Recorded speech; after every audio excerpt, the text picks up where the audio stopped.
진성그룹의 제국은 그 정점에 서 있었다. 70층 높이의 본사 건물 꼭대기.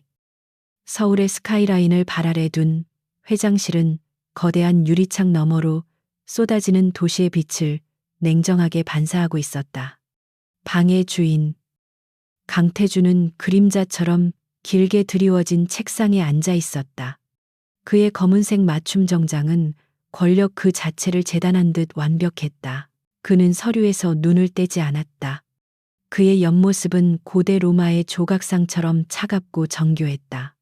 34살의 나이에 대한민국 재계 서열 5위에 거물이 된 그는 감정이라는 것을 사치로 여겼다. 그의 세계는 오직 논리와 효율, 그리고 승리로만 구축되어 있었다. 고요한 정막을 깬 것은 문을 두드리는 소리가 아니었다. 그것은 거의 들리지 않는 공기의 미세한 흐름에 가까운 인기척이었다. 윤서연 비서가 쟁반을 들고 들어왔다. 그녀는 5년 동안 그의 그림자처럼 일했다. 그녀는 그의 일정뿐만 아니라 그가 선호하는 커피의 온도, 그가 무의식 중에 넥타이를 푸는 타이밍까지 알고 있었다. 그녀는 유능했지만 눈에 띄지 않았다. 그녀의 존재감은 옅은 안개와 같아서 필요할 때는 그곳에 있었지만 결코 시야를 방해하지 않았다. 태주는 그녀를 값비싼 만년필처럼 여겼다. 부드럽게 잘 써지고 손에 익숙하며 고장 나지 않는 도구. 그 이상도 그 이하도 아니었다. 서연은 쟁반을 내려놓았다. 그녀의 손가락이 미세하게 떨리고 있었다. 태준의 날카로운 시선이 서류에서 벗어나 그녀의 손으로 향했다. 그 작은 떨림은 그의 완벽하게 통제된 세계에서 유일한 불협화음이었다. 그는 미간을 찌푸렸다. 무슨 일이지? 그의 목소리는 얼음장처럼 차가웠다. 그녀는 숨을 깊게 들이마셨다. 그녀의 얼굴은 평소보다 훨씬 더 창백했다. 회장님. 그녀의 목소리가 간신히 새어나왔다. 드릴 말씀이 있습니다. 태주는 만년필 뚜껑을 닫았다. 딱 하는 소리가 방 안의 침묵을 더욱 무겁게 만들었다. 그는 몸을 돌려 의자에 깊숙이 기댔다. 5분 주지. 서연은 입술을 깨물었다. 그녀는 지난 며칠간 수천 번도 더 이 순간을 연습했다. 하지만 그의 냉정한 회색 눈동자 앞에서는 모든 준비가 무너져 내렸다. 그녀는 자신의 아랫배에 무의식적으로 손을 가져가려다. 황급히 두 손을 앞으로 모았다. 사적인 문제입니다. 회장님, 그녀가 말했다. 태준의 표정이 더욱 차가워졌다. 그는 공과 사를 구분하지 못하는 것을 경멸했다. 윤 비서, 내 시간을 낭비하지 마. 그의 목소리에는 경고의 기미가 서려 있었다. 저 임신했습니다. 그 말이 공기 중에 던져지는 순간 방 안의 모든 소리가 사라지는 듯했다. 태준의 눈이 가늘어졌다. 그는 그녀를 꿰뚫어 볼 듯이 응시했다. 몇 초간의 침묵이 흘렀다. 그것은 단순한 침묵이 아니라 압력이 가해지는 진공 상태와 같았다. 누구의 아이인지 묻는 건가? 지금 그의 목소리는 조롱과 경멸로 가득 차 있었다. 서연은 고개를 숙였다. 회장님의 아이입니다. 그녀의 목소리는 거의 들리지 않았지만 그 말의 무게는 방 전체를 짓눌렀다. 태주는 자리에서 일어났다. 그는 천천히 그녀에게 다가갔다. 그의 큰 키가 그녀의 작은 몸 위로 그림자를 드리웠다. 그는 그녀의 턱을 거칠게 붙잡고 고개를 들게 했다. 그녀의 눈에는 두려움과 약간의 절박함이 서려 있었다. 나를 상대로 수작을 부릴 생각이었나? 그가 으르렁거렸다. 이따위 싸구려 수법으로 내 발목을 잡을 수 있을 거라 생각했어. 그는 몇 주 전 라이벌인 한영그룹의 박 부회장과 만났던 일을 떠올렸다. 박 부회장은 비열한 미소를 지으며 강 회장, 내부 단속 잘해야 할 거야. 특히 예쁜 비서들은 말이지. 순진한 얼굴로 무슨 짓을 할지 몰라라고 흘렸었다. 태주는 그 말을 무시했었다. 하지만 지금 서연의 고백은 그 경고를 확신으로 바꾸었다. 그날 밤 중요한 인수합병 계약을 성사시킨 후 마신 축하주, 그리고 흐릿했던 기억. 그는 그것이 자신을 향한 정교한 함정이었다고 결론 내렸다. 윤서연은 그 함정에 미끼였다. 서연은 필사적으로 고개를 저었다. 아닙니다. 회장님, 그런 게 아니에요. 그저 사실을 말씀드려야 한다고 생각해서. 그녀의 눈에 눈물이 고이기 시작했다. 그러나 태준에게 그 눈물은 악어의 눈물에 불과했다. 사실 그가 비웃었다. 사실은 이거지. 넌 내 아이를 가졌다고 주장하면서 내게서 무언가를 뜯어내려 하고 있어. 돈 아니면 이 자리의 안주인이라도 되고 싶었나. 그의 말은 비수처럼 날카로웠고 서연의 심장을 꿰뚫었다. 그녀는 자신이 얼마나 어리석었는지 깨달았다. 그녀는 태준을 5년간 짝사랑했다. 그의 냉정함 속에서 가끔 비치는 고독을 보았다고 생각했다. 그날 밤의 실수가 사랑의 결실이 될 수도 있다는 헛된 희망을 품었다. 그러나 지금 그녀 앞에는 괴물만이 서 있었다. 태주는 책상으로 돌아가 수표책을 꺼냈다. 그는 거침없는 필체로 숫자를 적어 내려갔다. 그리고 수표 한 장을 찢어 그녀의 발 앞에 던졌다. 종이 한 장이 나비처럼 팔랑거리며 바닥에 떨어졌다. 이 정도면 되겠지. 그가 말했다. 아이. 지워. 그 말은 명령이었고 사형 선고였다. 그리고 내 눈앞에서 사라져. 넌 오늘부로 해고야. 진성그룹 근처에는 얼씬도 하지 마. 만약 이 사실이 단 한 글자라도 외부로 새어나간다면 난 네가 이 대한민국 땅에서 숨쉬고 살 수 없게 만들 거야. 서연은 바닥에 떨어진 수표를 내려다보았다. 그녀의 눈에서 눈물이 흘러내렸지만 그녀는 소리내어 울지 않았다. 그녀의 몸 전체가 차갑게 식어가는 것 같았다. 그녀는 천천히 허리를 굽혀 수표를 집어들었다. 그녀의 손은 더 이상 떨리지 않았다. 그녀는 일어섰다. 그리고 태준을 똑바로 바라보았다. 그녀의 눈은 더 이상 두려움이나 절망을 담고 있지 않았다. 그곳에는 모든 것이 끝났다는 차가운 공허함만이 남아 있었다. 그녀는 그에게 어떤 변명도 애원도 하지 않았다. 알겠습니다. 그녀의 목소리는 놀라울 정도로 평온했다. 그녀는 몸을 돌려 회장실 문을 향해 걸어갔다. 그녀의 발걸음은 망설임이 없었다. 태주는 그녀의 뒷모습을 바라보았다. 그는 그녀가 무릎 꿇고 용서를 빌거나 아니면 적어도 돈을 더 요구할 것이라 예상했다. 그러나 윤서연은 그저 걸어 나갔다. 그녀가 문을 닫는 소리는 아주 작았지만 태준의 귀에는 천둥처럼 크게 울렸다. 방 안에는 다시 완벽한 침묵이 찾아왔다. 태준은 잠시 불쾌감에 휩싸였지만 이내 골치 아픈 문제를 처리했다는 안도감으로 그것을 덮어버렸다. 그는 다시 서류로 눈을 돌렸다. 한편 윤서연은 자신의 책상으로 돌아왔다. 그녀는 아무 말 없이 자신의 개인 물품들을 작은 상자에 담기 시작했다. 5년 동안의 흔적은 놀라울 정도로 적었다. 낡은 머그컵 하나, 펜 몇 자루, 그리고 작은 탁상 달력. 그녀는 엘리베이터를 타고 1층 로비로 내려왔다. 눈부신 대리석 바닥이 그녀의 초라한 모습을 비췄다. 그녀는 제이카드 진숭 카러드 사원증을 꺼내 보안 데스크에 반납했다. 보안 요원은 무심한 표정으로 그것을 받았다. 그녀는 진성그룹의 거대한 유리문을 밀고 밖으로 나왔다. 서울의 차가운 겨울바람이 그녀의 얇은 코트 속을 파고들었다. 그녀는 손에 쥔 수표를 내려다보았다. 그녀의 인생을 송두리째 짓밟은 남자의 서명이 담긴 종이 조각이었다. 그녀는 그것을 구겨서 주머니에 쑤셔 넣었다. 그녀는 버스 정류장을 향해 걷기 시작했다.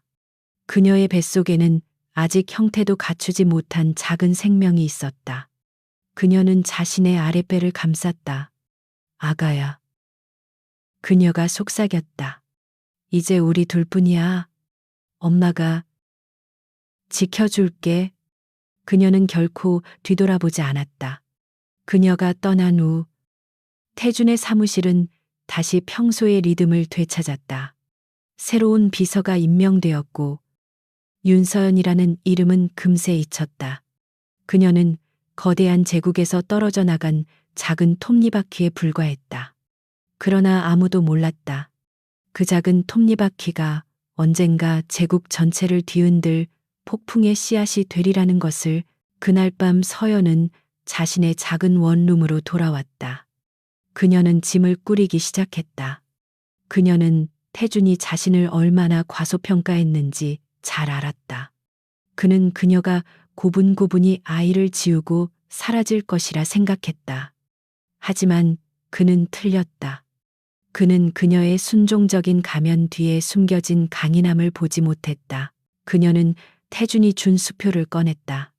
그녀는 이것을 사용하지 않을 것이다. 이것은 돈이 아니라 모욕이었다. 그녀는 이것을 간직할 것이다. 언젠가 그가 자신의 오만함에 대한 대가를 치르는 날, 이 수표를 그의 얼굴에 다시 던져줄 그날을 위한 증거로 그녀는 밤새도록 움직였다.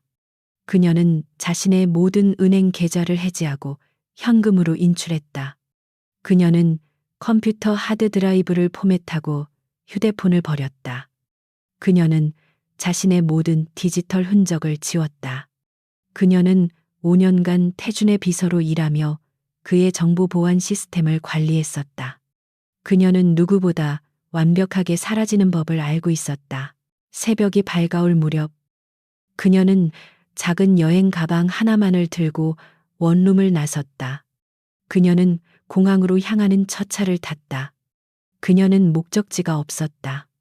그저 강태준이라는 남자의 영향력이 닿지 않는 가능한 한 가장 먼 곳으로 갈 생각이었다. 그녀는 비행기 티켓을 끊었다. 편도였다. 비행기가 이륙하고 서울의 야경이 점처럼 작아질 때 서연은 창문에 머리를 기댔다. 그녀는 울지 않았다. 대신 그녀의 눈에는 차가운 결의가 불타고 있었다. 윤서연은 죽었다. 이제 새로운 삶이 시작될 것이다. 그녀는 자신과 자신의 아이를 위해 괴물이 되어야 한다. 몇 주가 흘렀다. 강태준의 제국은 흔들림 없이 견고했다. 그는 한영그룹의 박 부회장이 파놓은 함정을 역이용하여 오히려 MA 시장에서 압도적인 승리를 거두었다. 박 부회장은 모든 것을 잃고 몰락했다.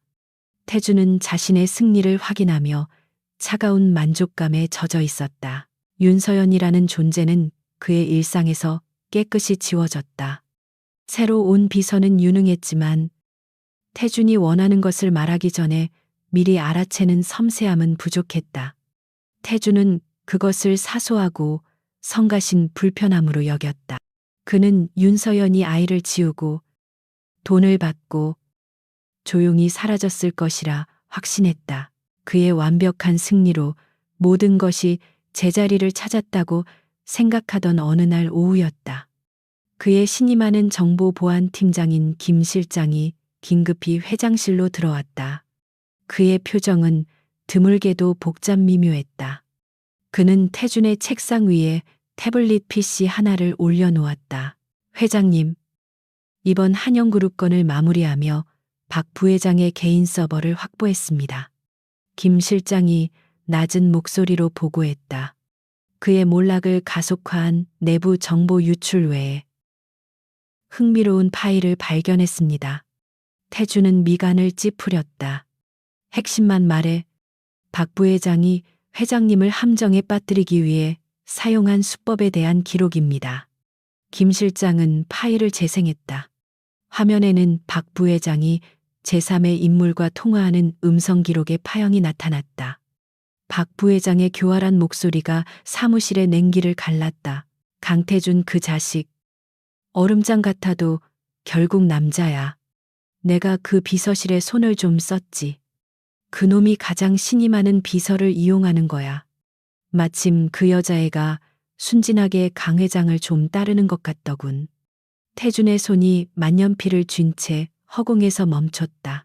그날 밤 계약 성사 축하주에 약을 좀 탔어. 강한 건 아니고 그냥 판단력을 흐리게 할 정도의.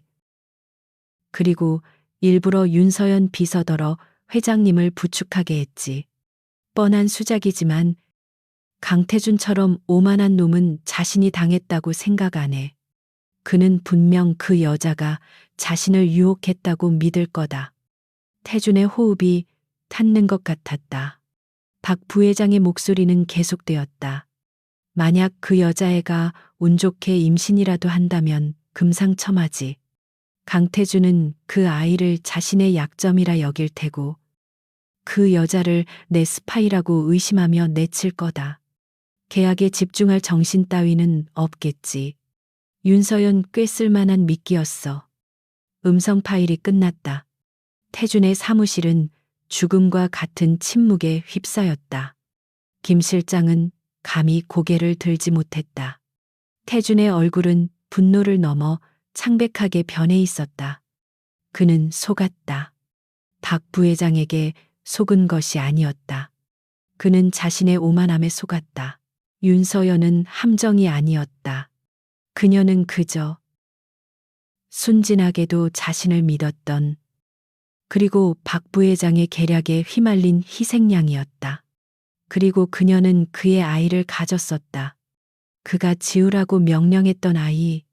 그는 자신의 손으로 가장 치명적인 실수를 저질렀다. 그의 머릿속에 그녀가 수표를 줍던 순간의 공허한 눈빛이 스쳐 지나갔다. 그 눈빛은 절망이 아니라 모든 것을 포기한 체념이었다. 태준은 즉시 인터컴 버튼을 눌렀다. 김 실장. 그의 목소리는 얼어붙을 듯 차가웠지만 미세하게 떨리고 있었다. 당장 윤서연 전 비서를 찾아서 어떻게 할까요? 김 실장이 조심스럽게 물었다. 태준은 잠시 망설였다. 그의 자존심이 사과나 보상이라는 단어를 입에 올리는 것을 허락하지 않았다. 그냥 찾아. 처리할 일이 남았다. 지금 당장. 명령은 떨어졌고 진성그룹의 막강한 정보팀이 움직이기 시작했다. 태준은 몇 시간이면 그녀를 찾을 수 있으리라 생각했다. 그녀는 그저 평범한 여자였고 대한민국 땅은 좁았다. 그러나 1시간이 지나고 반나절이 지나도 아무런 보고가 없었다. 다음 날 아침 김 실장이 초조한 기색으로 태준 앞에 섰다. 회장님, 이상합니다. 윤서연 씨의 행방이 묘연합니다. 태준은 서류에서 눈을 떼지 않은 채 물었다. 무슨 뜻이지? 가족들을 만나봤나? 김 실장은 마른 침을 삼켰다. 그녀는 고아였습니다. 유일한 가족이었던 할머니는 3년 전에 돌아가셨습니다. 친구 관계도 극히 단조로웠습니다. 대학 동기 몇 명에게 연락했지만 그녀가 떠난 날 이후로 아무도 그녀와 연락이 닿지 않았다고 합니다. 태준의 미간에 주름이 깊어졌다. 그녀가 살던 원룸은 그날부로 계약이 해지되었습니다. 집주인에게는 유학을 간다고 말했다고 합니다. 방 안에는 아무것도 남아있지 않았습니다. 먼지 한 톨까지 청소되어 있었습니다. 계좌 추적은 모든 은행 계좌가 바로 그날 해지되었습니다. 모든 현금이 인출되었습니다. 신용카드 사용 내역도 그날 이후로 전무합니다. 태준은 그제야 서류에서 눈을 들었다. 그의 눈에 처음으로 당혹감이 어렸다. 출국 기록은 그것이 가장 이상한 부분입니다. 김 실장이 태블릿을 조작했다. 그녀는 그날 오후 인천공항으로 간 것이 확인되었습니다. CCTV에 마지막으로 찍힌 모습입니다. 화면 속 서연은 얇은 코트 차림으로 작은 캐리어 하나만을 끌고 있었다. 하지만 그녀의 이름으로 된 출국 기록은 어디에도 없습니다. 당일 출발한 모든 비행기의 탑승객 명단을 대조했지만 윤서연이라는 이름은 없었습니다. 그녀는 공항에서 증발했습니다. 태주는 자리에서 일어났다. 그는 유리창 앞으로 걸어가 서울의 전경을 내려다보았다. 그녀가 사라졌다. 어떻게 평범한 비서가 어떻게 진성그룹의 정보망을 완벽하게 따돌릴 수 있단 말인가. 그때 그의 머릿속을 스치는 생각이 있었다. 김 실장. 그가 돌아서지 않은 채 물었다. 내가 그녀에게 준 수표. 그것은 어떻게 되었지? 그는 자신의 오만함의 증거인 그 수표를 떠올렸다. 김 실장의 대답은 태준의 뒤통수를 강타했다. 확인했습니다. 회장님, 그 수표는 단 한 번도 인출되지 않았습니다. 아직 회장님의 계좌에 그대로 남아 있습니다. 태준은 얼어붙었다. 돈을 받지 않았다. 그녀는 그가 던진 모욕을 받지 않았다. 그녀는 돈 때문에 아이를 무기로 삼으려던 것이 아니었다. 그녀는 그저 그에게 버림받고 모든 것을 버리고 떠난 것이었다. 그는 깨달았다. 이것은 단순한 도피가 아니었다. 이것은 완벽하게 계획된 삭제였다. 그녀는 5년간 그의 비서로 일하며 그의 시스템을 배웠다. 그녀는 그가 어떻게 사람을 찾는지, 어떻게 정보를 수집하는지 알고 있었다. 그녀는 그 모든 지식을 이용해 자신을 세상에서 지워버렸다. 그녀는 그가 생각했던 것처럼 유약하거나 순진한 여자가 아니었다. 그녀는 차가운 결단력을 가진 여자였다. 그리고 그는 그녀를 가장 잔인한 방식으로 벼랑 끝으로 몰아붙였다. 찾아내. 태준의 목소리는 으르렁거림에 가까웠다. 수단과 방법을 가리지 마. 해외 지사. 모든 정보원을 동원해 밀항 가능성까지 전부 조사해 지구 끝까지 쫓아서라도 반드시 윤서연을 내 눈앞에 데려와. 김 실장은 등골이 서늘해지는 것을 느꼈다. 회장님의 눈에는 더 이상 승자의 여유가 없었다. 그 자리에는 모든 것을 잃어버린 남자의 뒤늦은 후회와 광기, 어린 집착이 번들거리고 있었다. 그의 분노는 더 이상 박 부회장을 향한 것이 아니었다. 그것은 자신의 오만함을 비웃기라도 하듯 완벽하게 사라져버린 여자, 윤서연을 향한 것이었다. 그날부터 강태준의 완벽하게 통제되던 세계에 윤서연이라는 이름에 지워지지 않는 공백, 그리고 끔찍한 갈증이 시작되었다. 그는 그녀를 찾아야만 했다. 그것이 자신의 실수를 만회하기 위해서인지, 아니면 감히 자신의 통제에서 벗어난 그녀를 벌하기 위해서인지, 그 자신도 알 수 없었다. 5년 후, 캐나다 밴쿠버, 스탠리 파크의 울창한 삼나무 숲 사이로 늦은 오후에 햇살이 부서져 내리고 잉글리시 베이의 잔잔한 수면은 금빛으로 반짝였다. 서울의 숨막히는 마철로와는 대조되는 평화롭고 광활한 풍경이었다. 웨스트 밴쿠버의 고급 주택가. 바다가 한눈에 내려다 보이는 통유리 저택에서 한 여자가 러닝머신 위를 달리고 있었다. 땀이 비 오듯 흘렀지만 그녀의 호흡은 놀라울 정도로 일정했다. 그녀의 눈은 5년 전의 두려움과 절망 대신 강철 같은 의지로 단련되어 있었다. 그녀는 더 이상 윤서연이 아니었다. 그녀는 엘리나 윤이었다. 그녀의 긴 머리는 단정하게 묶여 있었고 헐렁한 운동복 차림이었지만 그 안의 몸은 군살 없이 탄탄했다. 지난 5년간 그녀는 정신력뿐만 아니라 육체까지도 새로 빚어냈다. 그녀는 아들을 지키기 위해 약해질 여유가 없었다.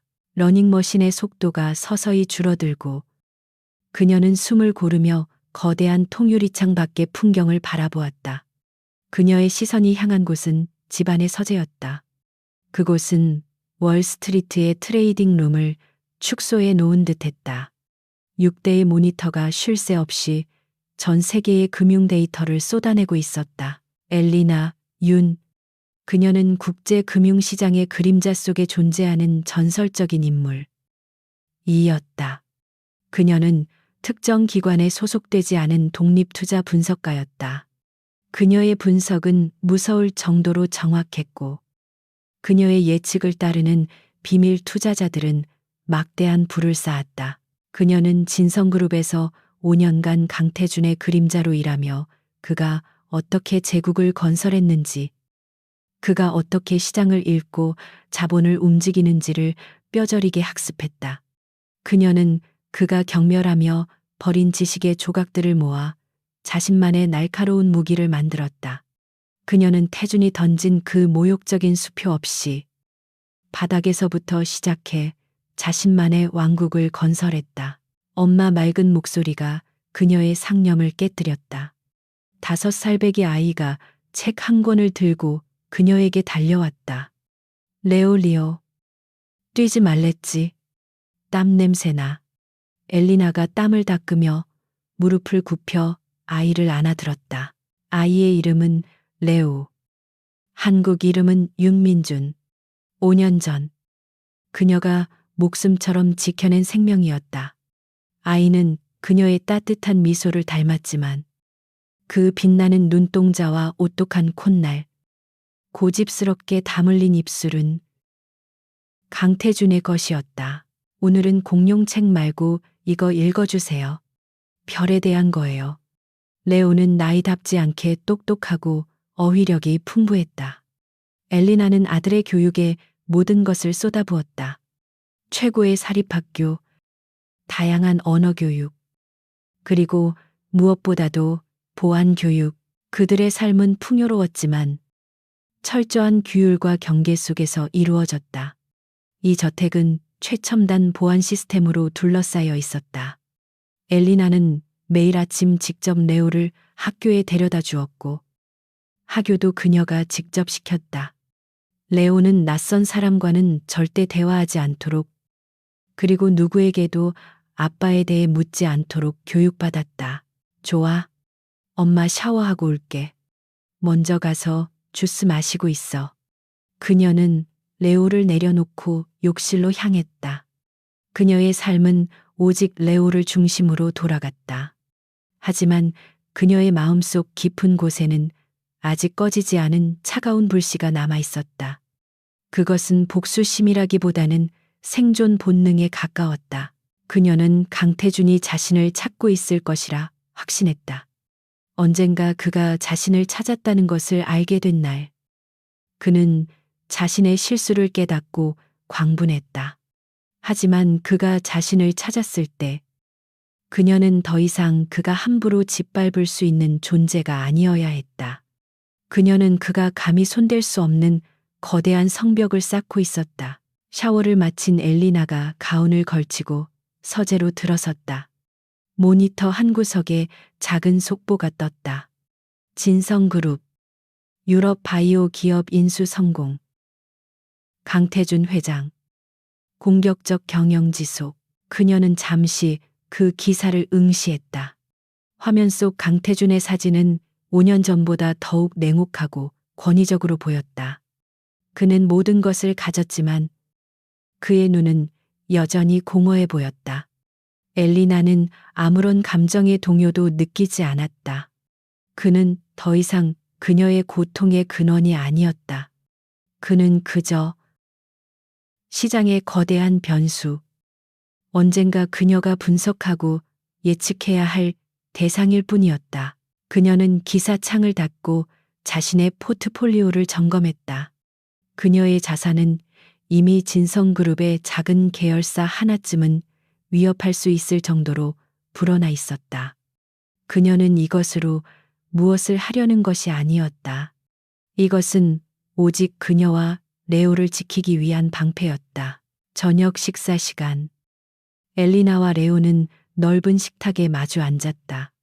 엄마, 오늘 학교에서 마이클이 자기 아빠랑 축구했다고 했어요. 레오가 무심코 말했다. 엘리나의 손이 잠시 멈췄다. 그랬구나. 재미있었겠다. 그녀는 애써 태어난 목소리로 답했다.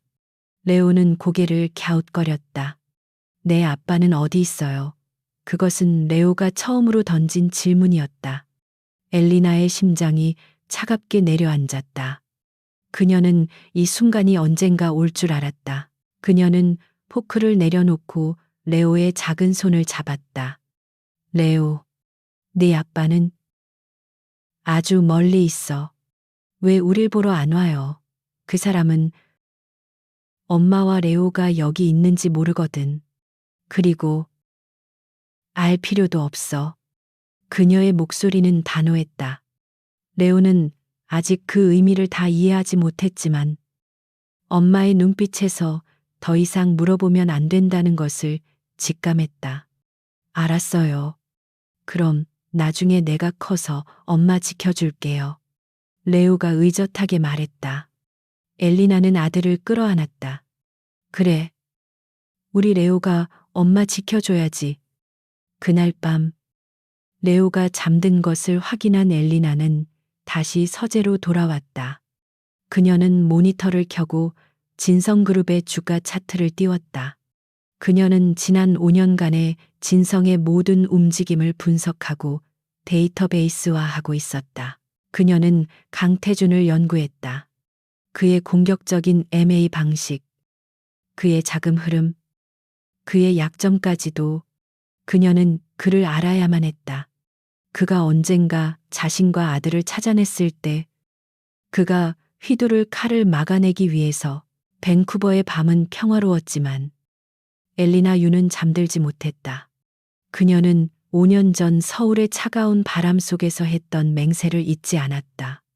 그녀는 자신과 아들을 지키기 위해 강해져야 했다. 그리고 그녀는 이미 충분히 강해져 있었다. 어둠 속에서 그녀의 눈이 모니터의 불빛을 받아 차갑게 빛났다. 다시 서울. 진성그룹 본사.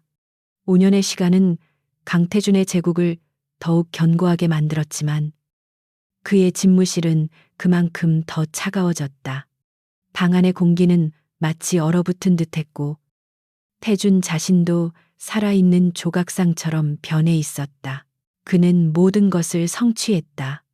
재계 서열은 3위까지 뛰어올랐고 경쟁자들은 그의 이름만 들어도 고개를 숙였다. 5년 전 박 부회장의 몰락 이후 그는 정략 결혼을 파기했다. 그의 앞을 가로막는 것은 아무것도 없었다. 그러나 그는 단 하루도 승리했다고 느끼지 못했다. 그의 내면은 거대하고 텅 빈 동굴처럼 변해 있었다. 5년 전 완벽하게 증발해버린 윤서연이라는 존재가 그 동굴을 채우는 유일한 메아리였다. 처음의 당혹감과 분노는 시간이 지날수록 지독한 후회로 변했고 그 후회는 이제 숨막히는 집착이 되어 그의 목을 조르고 있었다. 그는 지난 5년간 대한민국 최고의 인력과 자금을 동원해 그녀를 찾았다. 전 세계의 윤서연이라는 이름을 가진 여성을 모두 뒤졌고 불법적인 방법까지 동원해 출입국 기록을 샅샅이 훑었다.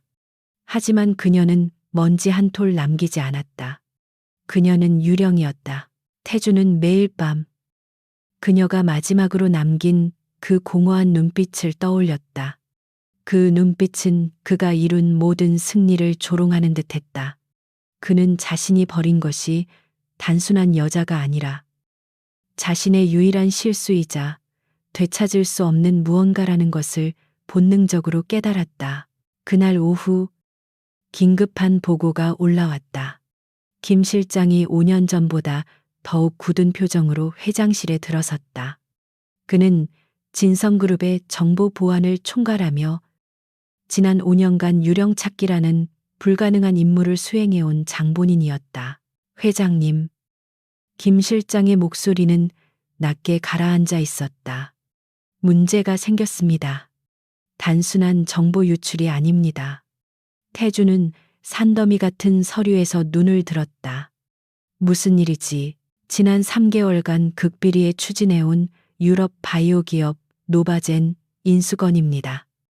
누군가 우리의 자금 흐름과 인수 계획을 정확히 예측했습니다. 김 실장이 태블릿에 차트를 띄웠다. 우리가 본격적으로 주식을 매입하기 직전 익명의 세력이 대량의 주식을 매집했습니다.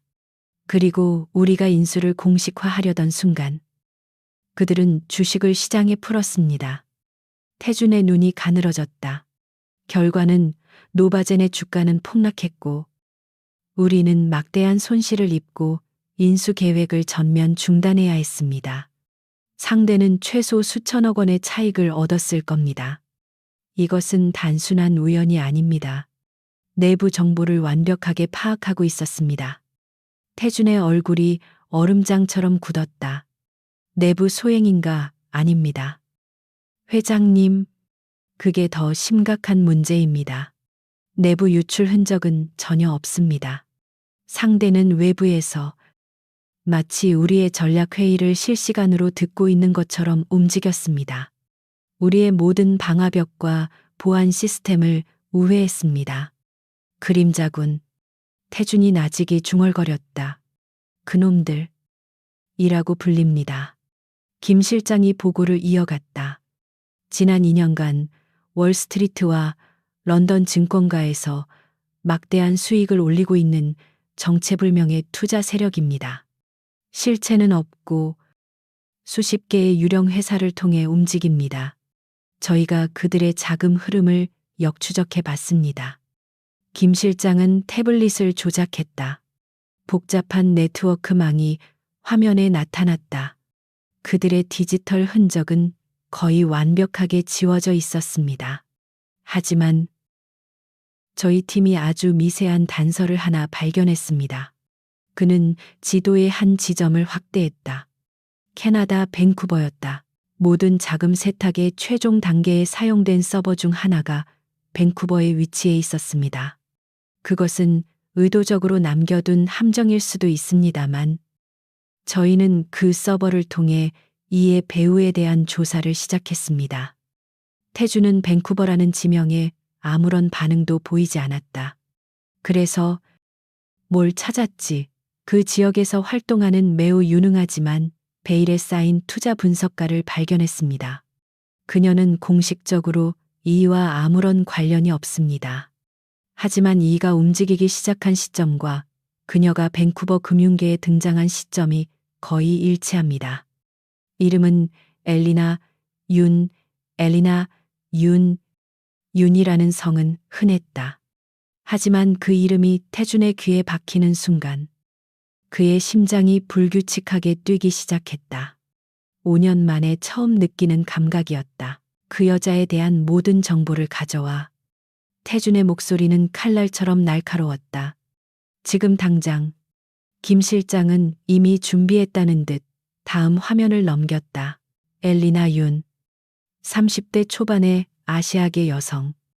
5년 전 밴쿠버에 정착한 것으로 추정됩니다. 그녀는 공식적인 금융기관에 소속되어 있지 않지만 그녀의 분석을 따르는 소수의 VIP 고객들이 엄청난 부를 축적했다는 소문이 있습니다. 극도로 사생활을 숨기며 대외 활동을 거의 하지 않습니다. 김 실장은 마지막 사진을 띄웠다. 그것은 그녀가 유일하게 대중 앞에 모습을 드러낸 자선갈라 행사의 사진이었다. 흐릿한 파파라치 컷이었지만 사진 속 여자의 모습은 선명했다. 검은색 드레스를 입은 여자가 샴페인 잔을 들고 서 있었다. 5년 전 그의 앞에서 창백하게 떨던 순종적인 비서의 모습은 어디에도 없었다. 사진 속의 여자는 윤서연이었다. 하지만 그녀는 그가 알던 윤서연이 아니었다. 그녀의 눈빛은 그 어떤 비즈니스맨보다 차갑고 자신감이 넘쳤다. 그녀의 자세는 흐트러짐 없이 우아했고 그가 알던 부드러운 미소 대신 모든 것을 꿰뚫어 보는 듯한 냉정한 표정을 짓고 있었다. 그녀는 완전히 다른 사람으로 다시 태어나 있었다. 태주는 자리에서 벌떡 일어났다. 그가 태블릿을 움켜쥐는 바람에 화면에 금이 갈 뻔했다. 그의 호흡이 거칠어졌다. 이그루이, 엘리나 윤, 밴쿠버, 5년. 모든 조각이 하나의 끔찍한 그림으로 맞춰졌다. 그녀가 살아있었다. 그녀가 감히 그의 제국을 상대로 칼을 겨누었다. 그녀는 그가 던진 돈을 받지 않고 사라졌을 뿐만 아니라 그의 방식대로 그에게 도전장을 내민 것이었다. 회장님. 김 실장이 그의 격렬한 반응에 놀라 물었다. 태주는 김 실장을 돌아보았다. 그의 눈은 5년간의 공허함을 채우는 광기로 불타고 있었다. 찾았다. 그가 으르렁거렸다. 그의 5년간의 지독한 집착이 마침내 목표를 찾았다. 그것은 더 이상 후회나 죄책감이 아니었다. 그것은 자신의 통제에서 벗어나 감히 자신을 공격한 존재에 대한 소유욕과 파괴욕이었다. 전용기 준비해. 지금 당장 밴쿠버로 간다. 그의 목소리에는 한치의 망설임도 없었다. 그리고 이 여자에 대한 모든 것을 알아내 그녀가 숨쉬는 공기까지도 전부. 밴쿠버 국제공항에 강태준의 전용기가 착륙했을 때 도시는 잿빛 비에 젖어 있었다. 서울의 숨막히는 공기와 달리 맑고 차가운 공기가 폐부 깊숙이 스며들었지만 태주는 그 어떤 해방감도 느끼지 못했다. 그의 신경은 오직 하나의 목표를 향해 팽팽하게 당겨져 있었다. 그는 공항을 빠져나와 대기하고 있던 검은색 세단에 올랐다. 김 실장이 이미 도시가 내려다 보이는 다운타운의 최고급 호텔 펜트하우스에 임시 지휘 본부를 차려놓은 상태였다. 방 안에는 수십 개의 모니터가 번쩍이고 있었고 밴쿠버 시내 곳곳의 정보가 실시간으로 수집되고 있었다. 그녀의 거주지는 웨스트 밴쿠버의 저택입니다. 김 실장이 브리핑을 시작했다. 화면에 바다가 내려다 보이는 거대한 현대식 저택의 조감도가 떴다. 최첨단 보안 시스템으로 완벽하게 통제되고 있습니다. 외부에서 접근하는 것은 거의 불가능에 가깝습니다. 태주는 굳은 표정으로 화면을 응시했다. 그녀는 어떻게 이런 부를 축적했지? 그의 목소리에는 경멸과 함께 그가 이해할 수 없는 존재에 대한 미세한 호기심이 섞여 있었다. 그는 그녀가 자신의 돈 없이 바닥에서 기어다니고 있을 거라 상상했었다. 5년 전 그녀는 밴쿠버에 도착하자마자 신분을 세탁했습니다. 엘리나 윤으로. 초기 자금은 불분명하지만 이후 그녀는 국제 선물 시장에서 천재적인 재능을 보였습니다. 그녀가 바로 이가 맞습니다. 회장님. 김 실장의 보고는 태준의 가슴에 차가운 불을 지폈다. 그녀의 오늘 일정은 태준은 즉각 행동에 나서는 대신 사냥감의 습성을 파악하는 포식자처럼 움직였다. 그는 자신의 오만함이 5년 전 어떤 실수를 저질렀는지 잊지 않았다. 그는 2번 다시 윤서연을 과소평가하지 않을 터였다. 오후 2시 다운타운 벤탈타워에서 투자자 미팅이 있습니다. 태주는 재킷을 집어들었다. 내가 직접 간다. 거리를 유지해. 그녀가 눈치채게 해선 안 돼. 그는 지난 5년간 그녀를 그리워한 것이 아니었다. 그는 자신의 통제에서 벗어난 유일한 실패를 되찾고 싶었을 뿐이다. 비가 내리는 밴쿠버 시내. 벤탈타워 맞은편. 틴팅이 짙게 된 세단 안에서 태주는 기다렸다. 오후 2시가 되기 몇 분 전. 검은색 아우디 R8 한 대가 건물 앞에 멈춰 섰다. 운전석에서 한 여자가 내렸다. 태주는 숨을 멈췄다. 멀리서 봐도 그녀였다. 하지만 그녀는 그가 알던 윤서연이 아니었다.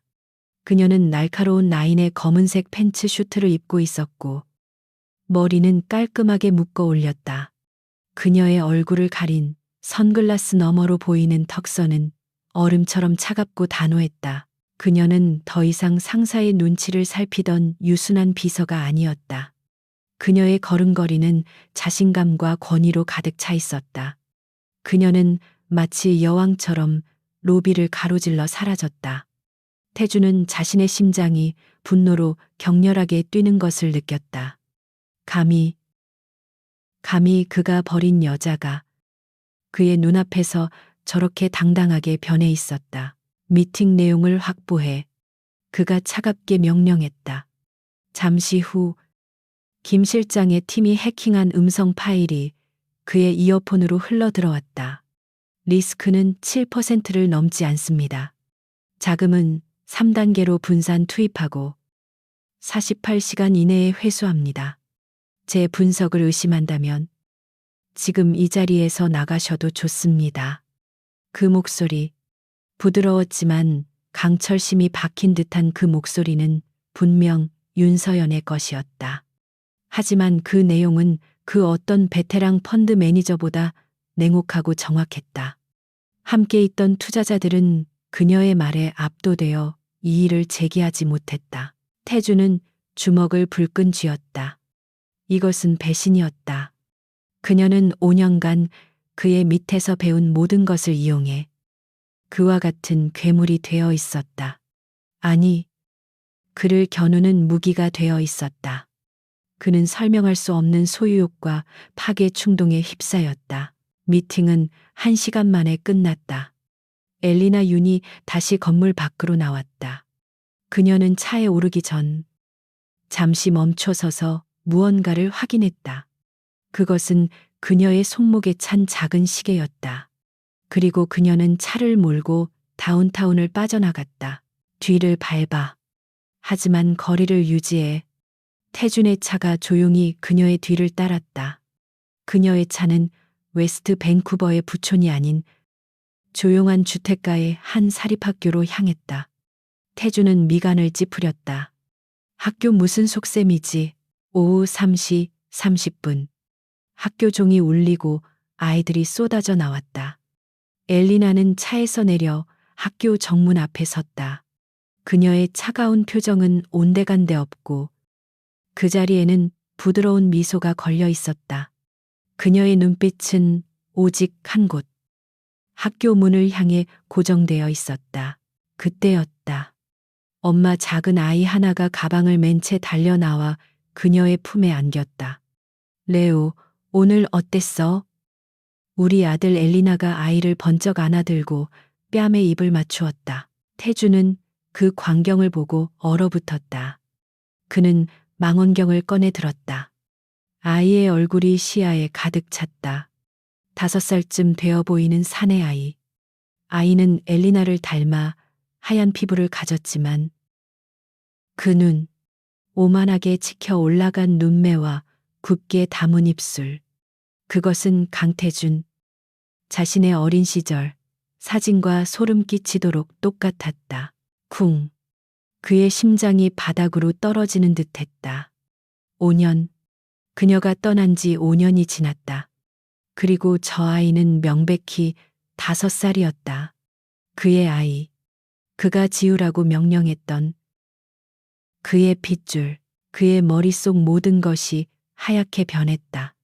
5년간의 집착, 분노, 후회, 그 모든 감정이 단 하나의 끔찍하고도 강렬한 소유욕으로 응축되었다. 저 아이는 내 아들이다. 그는 윤서연이 자신을 배신하고 자신을 기만하고 그의 아이를 훔쳐서 지난 5년간 자신만의 행복을 꾸려왔다는 사실에 몸서리쳤다. 그녀는 그에게서 가장 중요한 것을 빼앗아갔다. 그의 후계자, 태주는 엘리나가 아이를 카시트에 태우고 다정하게 웃어주는 모습을 지켜보았다. 저 미소, 저 다정함, 그것은 원래 자신의 것이어야 했다. 아니, 저 아이가 자신의 것이어야 했다. 그의 집착은 이제 목표를 바꿨다. 윤서연을 되찾는 것 아니, 그것만으로는 부족했다. 그는 그녀가 5년간 누려온 모든 것을 빼앗아야 했다. 그리고 그 시작은 그의 아들을 되찾는 것이었다. 김 실장. 그가 무전기에 대고 말했다. 그의 목소리는 죽음처럼 고요했지만 그 안에는 광기가 서려 있었다. 저 아이, 내 아들이다. 김 실장은 아무 말도 하지 못했다. 저 아이의 모든 것을 알아내. 이름, 나이, 좋아하는 것, 싫어하는 것, 머리카락 한 올까지도. 태준의 눈은 밴쿠버의 차가운 비보다 더 냉혹하게 빛났다. 그리고 변호사 팀을 준비시켜 대한민국 최고로 그는 윤서연이 쌓아올린 5년간의 평화를 산산조각 낼 준비가 되어 있었다. 그는 그녀가 가장 아파할 방식으로 그녀를 무너뜨릴 것이다. 그는 자신의 아들을 되찾을 것이다. 무슨 수를 써서라도. 강태준은 즉시 움직이지 않았다. 그는 5년 전 자신의 오만함이 어떤 결과를 초래했는지 뼈저리게 기억했다. 그는 굶주린 늑대처럼 먹잇감의 주변을 맴돌며 가장 취약한 순간을 기다렸다. 그는 엘리나 윤이라는 여자가 5년 전의 윤서연처럼 쉽게 무너질 상대가 아님을 직감했다. 그는 그녀의 모든 것을 파악했다. 그녀의 일정, 그녀의 습관, 심지어 그녀가 마시는 커피의 종류까지. 그리고 그녀가 엘리나 윤으로서 참석해야만 하는 공식적인 자리를 찾아냈다. 밴쿠버 상공회의소가 주최하는 연례 자선 갈라. 캐나다 서부의 모든 거물이 모이는 자리였다. 갈라가 열리는 밤. 밴쿠버 컨벤션 센터는 도시의 야경보다 더 화려하게 빛났다. 태주는 진성그룹의 회장 자격으로 초대장의 가장 높은 등급을 받아 그곳에 있었다. 그는 샴페인 잔을 든 채 수많은 인파 속에서 오직 한 사람만을 찾고 있었다. 그때 그녀가 나타났다. 연회장의 모든 시선이 입구로 쏠렸다. 엘리나 윤은 바다처럼 짙푸른 벨벳 드레스를 입고 있었다. 목선과 등 라인이 과감하게 드러났지만 그녀의 태도는 조금의 흐트러짐도 없이 고고했다. 5년 전 단정한 비서 유니폼 속에 감춰져 있던 그녀의 아름다움은 이제 날카롭게 벼려진 칼처럼 빛을 발했다. 그녀는 더 이상 누군가의 그림자가 아니었다. 그녀 자신이 빛의 중심이었다. 재계의 거물들이 그녀에게 인사를 건네려 줄을 섰다. 그녀는 가벼운 미소를 지으며 그들의 인사를 받았지만 그 미소는 결코 그녀의 눈까지 닿지 않았다. 태주는 멀리서 그 모습을 지켜보았다. 끓어오르는 분노와 함께 지독한 소유욕이 그의 전신을 휩쌌다. 저 여자는 저렇게 빛날 존재가 아니었다. 그녀는 자신의 비서, 자신의 아이를 낳고 조용히 살아야 할 여자였다. 그가 버렸던 것이 감히 그의 허락 없이 저렇게 완벽하게 재탄생한 것을 용납할 수 없었다. 그는 인파를 헤치고 그녀에게 다가갔다. 그가 그녀의 10m 반경 안으로 들어섰을 때 마치 보이지 않는 경계선을 넘은 것처럼 엘리나가 고개를 돌렸다. 수많은 소음으로 가득 찬 연회장 안에서 두 사람의 시선이 허공에서 부딪혔다. 5년 만의 재회였다. 엘리나의 얼굴에서 미소가 사라졌다. 그녀의 눈동자가 순간적으로 흔들렸지만 그것은 두려움이 아니었다. 그것은 올 것이 왔군 하는 차가운 체념과 결이었다. 그녀는 놀라지 않았다. 태주는 그녀 앞에 멈춰섰다. 그의 거대한 그림자가 그녀를 덮쳤다. 주변의 모든 소리가 멀어지고 두 사람 사이에는 5년의 시간과 증오가 얼어붙은 진공 상태가 형성되었다. 오랜만이군. 태준이 먼저 입을 열었다. 그의 목소리는 그가 기억하던 것보다 더 깊고 거칠었다. 윤서연. 그는 그녀가 움찔하거나 당황하기를 기대했다. 그러나 엘리나는 천천히 샴페인 잔을 들어 한 모금 마셨다. 윤서연은 5년 전에 죽었습니다. 강태준 회장님. 그녀의 목소리는 얼음 조각처럼 차갑고 맑았다. 제 이름은 엘리나 윤입니다. 실례지만 초면에 구면인 척 하시는군요. 태준의 입가가 비틀렸다. 연기력이 많이 늘었군. 5년 동안 이런 쇼를 준비하며 숨어 지냈나. 쇼라니요. 엘리나가 잔을 내려놓았다. 전 그저 살기 위해 발버둥 쳤을 뿐입니다. 회장님이야말로 이런 먼 곳까지 무슨 일이십니까? 잃어버린 물건이라도 찾으러 오셨나요? 그녀의 말은 가시가 되어 태준의 자존심을 찔렀다. 그는 한 걸음 다가섰다. 그래. 잃어버린 것을 찾으러 왔다. 아주 중요한 것을. 그의 시선이 그녀의 얼굴을 지나 그녀의 뒤쪽 보이지 않는 곳을 향했다. 그 아이, 내 아들이다. 단도직입적인 말이었다. 엘리나의 뺨 근육이 미세하게 경직되었다. 당신 아들이라고요. 그녀는 마치 세상에서 가장 터무니없는 농담을 들은 듯 비웃었다. 무슨 근거로 그런 망상을 하시는 거죠? 내 눈은 속일 수 없어. 그 아이는 나를 닮았다. 태준이 으르렁거렸다.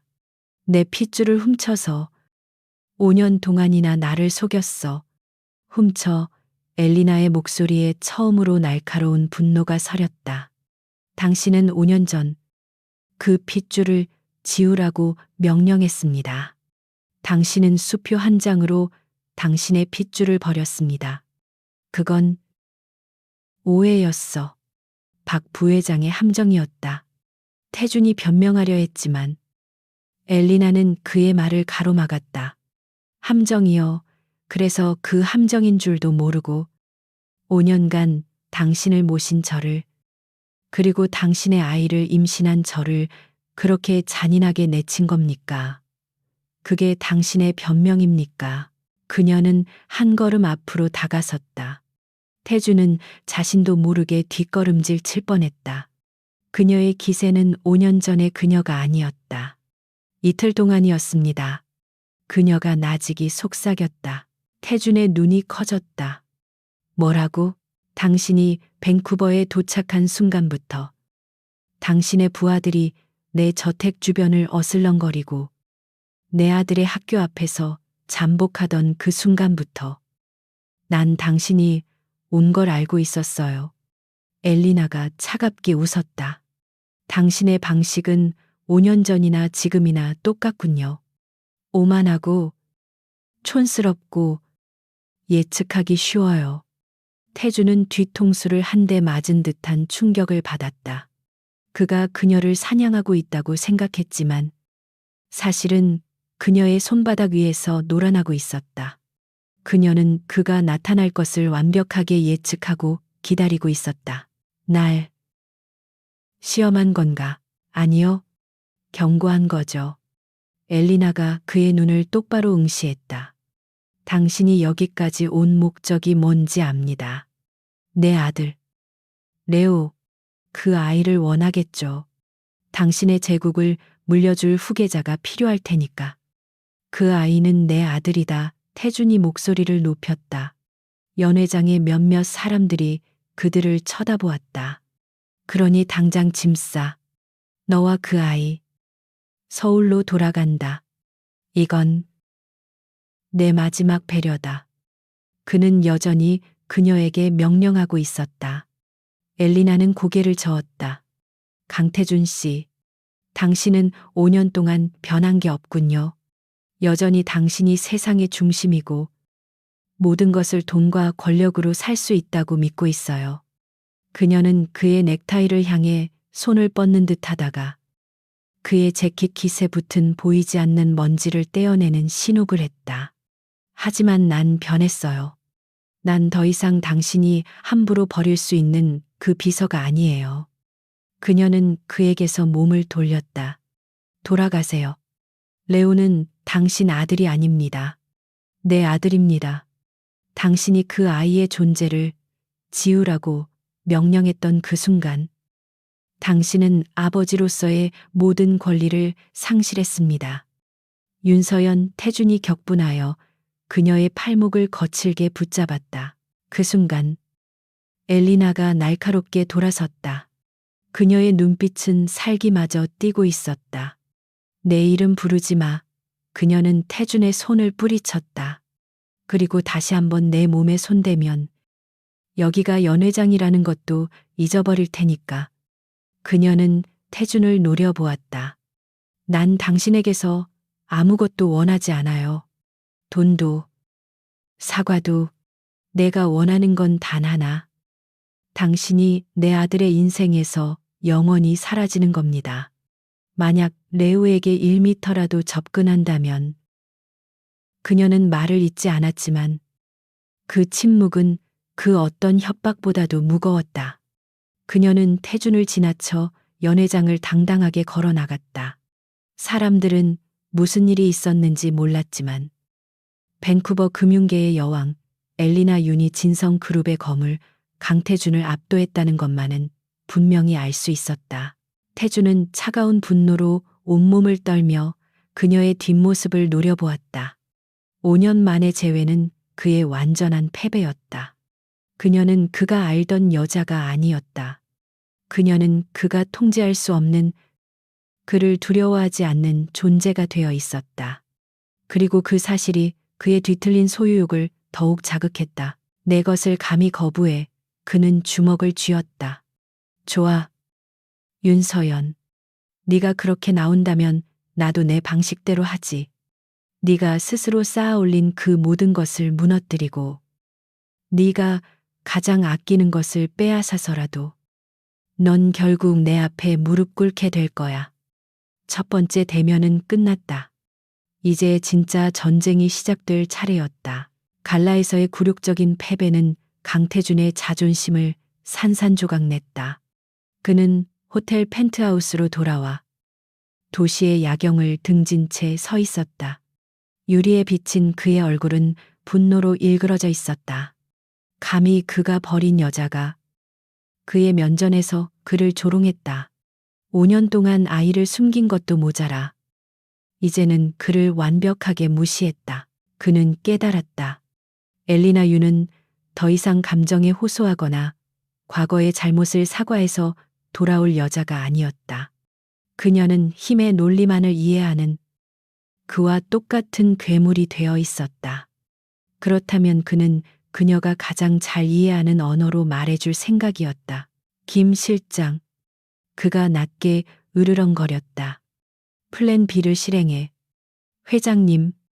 하지만 그녀가 감히 나에게 도전했어. 그녀가 5년간 쌓아올린 그 모래성을 내가 단 하루 만에 어떻게 무너뜨리는지 똑똑히 보여줄 테다. 태준의 무기는 권력이었다. 정확히는 진성그룹이라는 거대한 제국이 휘두르는 막대한 자본력이었다. 그는 엘리나 윤이 이로써 활동하며 축적한 부가 그녀의 자신감의 근원이라 확신했다. 그 돈줄을 끊어버리면 그녀는 다시 5년 전의 무력한 윤서연으로 돌아갈 것이었다. 캐나다 왕립은행 RBC, CBC, 스코샤은행, 우리가 거래하는 모든 캐나다 현지 은행에 연락해. 태준이 차갑게 명령했다. 엘리나 윤의 모든 계좌를 동결시켜. 사유는 시장 교란 혐의. 자금 출처 불명. 뭐든 갖다 붙여. 김 실장의 안색이 어두워졌다. 회장님, 명백한 압력입니다. 캐나다 금융당국이 그들이 진성그룹의 수십억 달러짜리 투자와 한낱 개인 분석가 중 누굴 택할 것 같나. 태준이 비웃었다. 당장 실행해. 그리고 그녀와 거래하는 모든 브로커 라인을 차단해. 그녀를 이 바닥에서 숨도 못 쉬게 만들어. 명령은 즉각 실행되었다. 진성그룹의 막강한 영향력은 태평양을 건너 캐나다 금융계를 뒤흔들었다. 몇 시간 지나지 않아 엘리나 윤이 사용하던 캐나다 내의 모든 주거래 은행 계좌와 트레이딩 계좌가 동결되기 시작했다. 태주는 모니터를 통해 실시간으로 보고를 받았다. 그는 엘리나가 패닉에 빠져 그에게 전화를 걸어오기를, 무릎 꿇고 용서를 빌기를 기다렸다. 그는 그녀가 자신의 돈과 권력 없이는 단 하루도 버틸 수 없다는 것을 증명하고 싶었다. 같은 시각, 웨스트 밴쿠버의 저택. 엘리나의 서재에는 경고음이 울리고 있었다. 모니터 화면에는 그녀의 자산 중 상당 부분이 거래 정지 상태로 붉게 변해 있었다. 그녀의 캐나다인 자산 관리사에게서 패닉에 빠진 전화가 빗발쳤다. 엘리나, 대체 무슨 일입니까? 모든 은행이 당신 계좌를 막았습니다. 진성그룹. 한국의 그 거대 기업이 당신을 지목했다는 소문이 돕니다. 우린 파산할지도 몰라요. 엘리나는 차가운 표정으로 모니터를 응시하고 있었다. 그녀는 관리사의 절박한 외침을 들으며 천천히 커피를 한 모금 마셨다. 그녀의 눈에는 두려움 대신 역시나 하는 차가운 조소가 어렸다. 걱정 말아요, 데이비드. 그녀가 나직이 말했다. 이건 파산이 아니라 게임의 시작이니까. 그녀는 전화를 끊었다. 그녀는 5년 동안 강태준을 연구했다. 그가 궁지에 몰렸을 때 어떤 무기를 가장 먼저 꺼내드는지 그녀는 누구보다 잘 알았다. 그는 언제나 돈으로 상대를 찍어 눌렀다. 그녀는 이 순간을 5년 전 밴쿠버에 도착한 첫날부터 준비했다. 그녀는 자리에서 일어나 서재 벽에 걸린 풍경화 뒤에 비밀 금고를 열었다. 그 안에는 암호화된 위성 전화기 한 대가 있었다. 그녀는 스위스 취리히에 있는 자신의 비밀 법무팀에게 전화를 걸었다. 작전 개시합니다. 방패를 가동하세요. 그녀의 명령은 짧고 간결했다. 강태준이 동결시킨 그녀의 자산. 그것은 물론 거액이었지만 그녀의 전체 자산에 비하면 빙산의 일각에 불과했다. 그것은 강태준을 유인하기 위한 미끼였다. 그녀의 진짜 자산은 리히텐슈타인과 케이맨 제도, 스위스의 비밀 계좌에 겹겹이 숨겨져 있었다. 강태준의 정보망으로는 결코 추적할 수 없는 완벽한 방화벽 뒤에 말이다.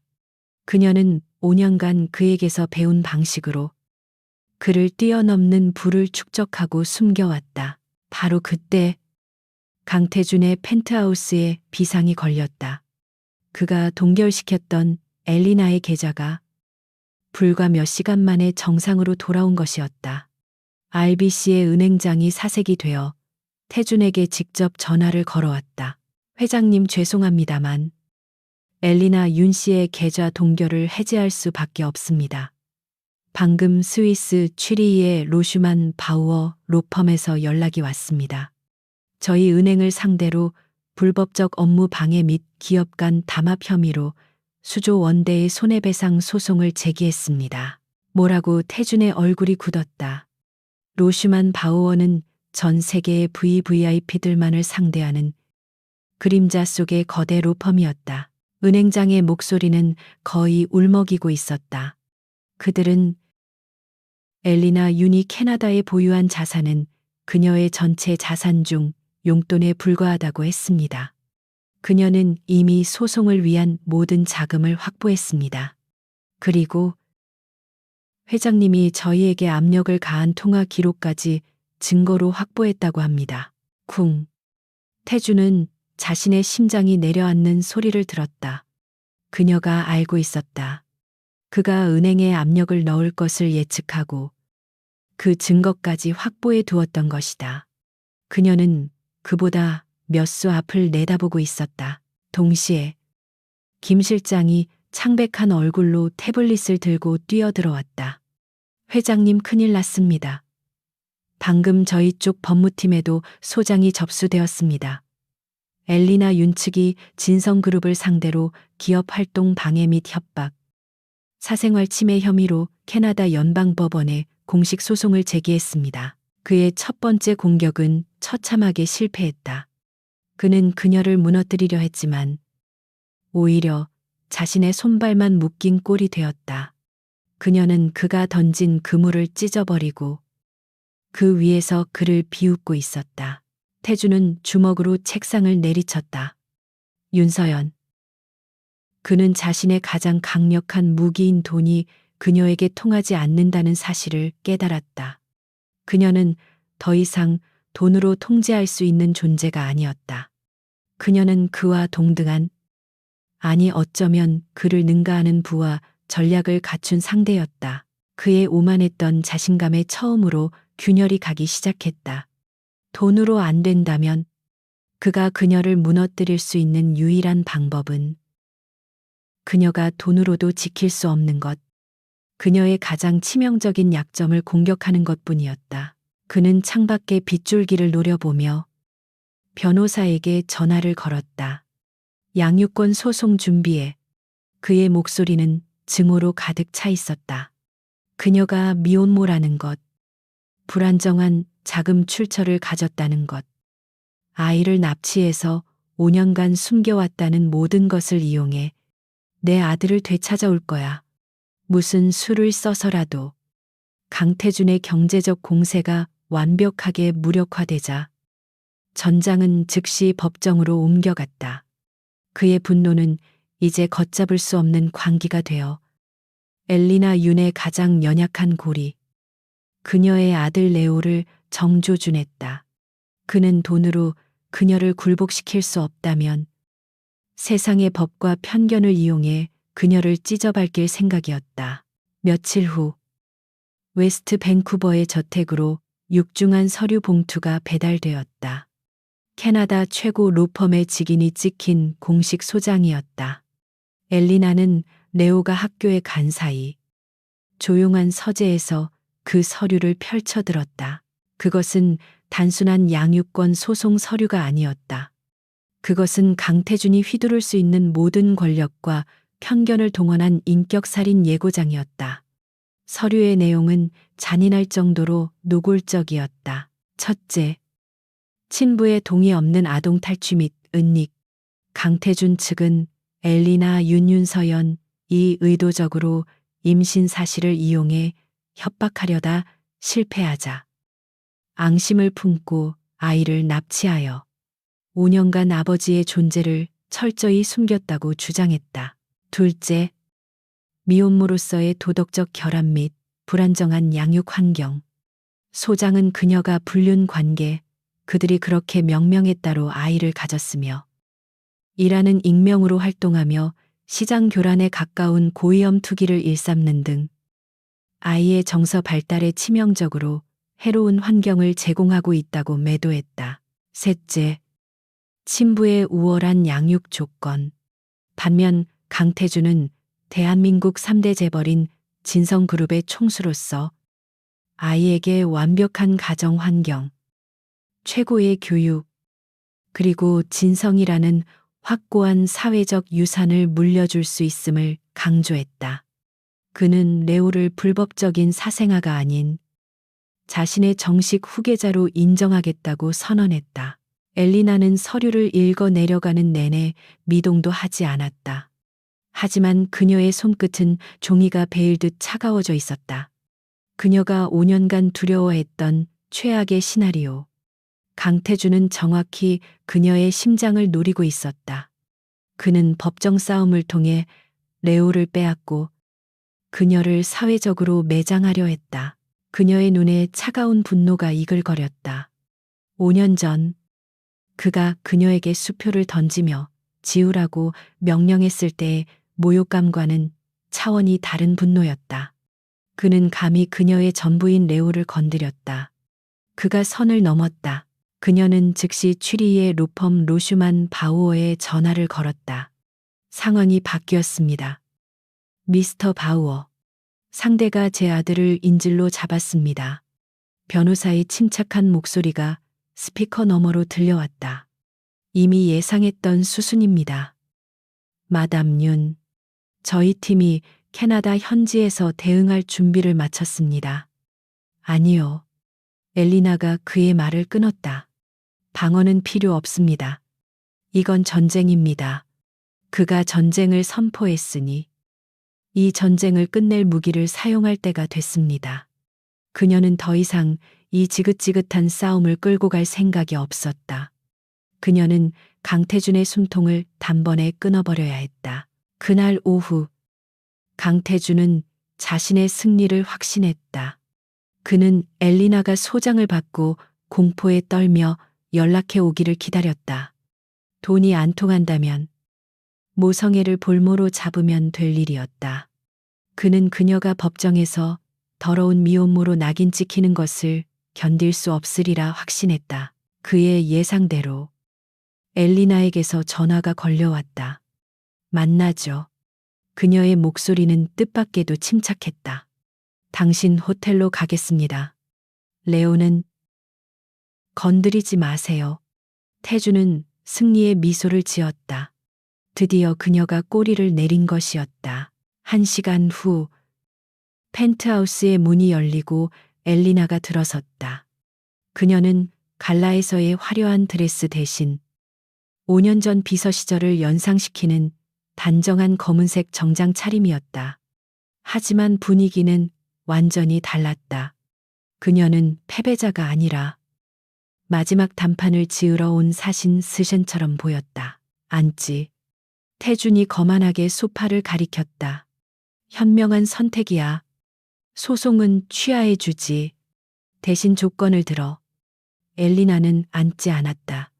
그녀는 통유리창 앞에 서서 밴쿠버의 스카이라인을 내려다보았다. 조건이 뭡니까? 내 아들 레오와 함께 당장 서울로 돌아가. 넌 레오의 어머니로서 합당한 대우를 받게 될 거야. 물론 내 눈에 거슬리는 행동은 하지 않는다는 전제하에. 그가 말했다. 그것은 항복 권고였다. 엘리나는 천천히 몸을 돌렸다. 그녀는 손에 들고 있던 작은 USB 메모리 하나를 테이블 위로 던졌다. 이게 뭔지 아시겠어요? 강태준 회장님. 태준은 미간을 찌푸렸다. 지금 장난하나? 마지막 기회를. 5년 전 엘리나가 그의 말을 잘랐다. 제가 회장님의 비서였을 때 진성그룹의 서버 시스템을 대대적으로 교체했던 것 기억하십니까? 태준의 눈이 순간 멈칫했다. 그는 기억나지 않는 사소한 일이었다. 회장님은 기억 못하시겠죠. 하지만 전 기억합니다. 엘리나가 말을 이었다. 전 회장님의 비서였고 제 업무는 완벽해야 했습니다. 전 만일의 사태를 대비해 구글 서버의 모든 데이터를 백업했습니다. 회장님의 개인 서버까지도요. 아주 사소한 파일 하나까지도. 태준의 얼굴에서 핏기가 가시기 시작했다. 그는 그녀가 무슨 말을 하려는지 본능적으로 깨달았다. 전 그저 제 일을 했을 뿐이에요. 하지만 밴쿠버에 와서 살아남기 위해 그 데이터를 검토해야 했습니다. 당신이라는 사람을 완벽하게 분석하기 위해서. 그녀는 테이블 위에 USB를 가리켰다. 그리고 전 발견했습니다. 피닉스 프로젝트 피닉스라고 이름 붙여진 파일을요. 그 이름이 불리는 순간 태준의 호흡이 거칠어졌다. 그의 제국을 세운, 그러나 결코 세상에 드러나서는 안 될 원죄原죄의 이름이었다. 피닉스 프로젝트. 그것은 10년 전 강태준이 아버지의 형제, 즉 삼촌의 건실한 중견 기업을 집어삼키던 호스타일 MA 적대적 인수합병의 코드명이었다. 당시 태준은 그 기업을 손에 넣기 위해 불법적인 정치 자금을 살포하고 회계 장부를 조작해 주가를 폭락시켰으며 삼촌의 측근을 매수해 내부 정보를 빼돌렸다. 그는 그 과정에서 얻은 막대한 자금으로 지금의 진성그룹을 세웠다. 태준은 그 모든 기록이 당시 물리적으로 파기되었다고 믿고 있었다. 말도 안 돼. 그건 제가 백업했으니까요. 엘리나가 차갑게 말했다. 5년간 당신의 비서로 일하며 배운 가장 중요한 교훈이 뭔지 아십니까? 모든 것을 기록하라였습니다. 당신이 그렇게 하셨듯이.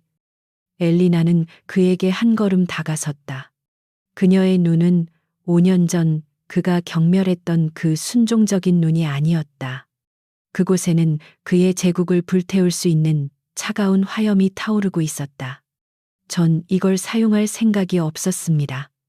이건 저와 레오를 지키기 위한 마지막 보험이었으니까요.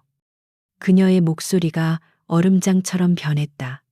그런데 당신이 감히 내 아들을 건드렸습니다. 당신의 그 더러운 소송 서류에 내 아들의 이름을 올렸어요. 당신, 날 협박하는 건가? 태준이 간신히 목소리를 쥐어짰다. 그의 이마에는 식은땀이 배어 있었다. 협박이 아닙니다. 이건 통보입니다. 엘리나가 선언했다. 내일 아침 9시까지 캐나다 법원에 제출된 양육권 소송을 깨끗하게 취하하세요. 친부의 권리 포기 각서의 공증을 받고 제 변호사에게 보내세요.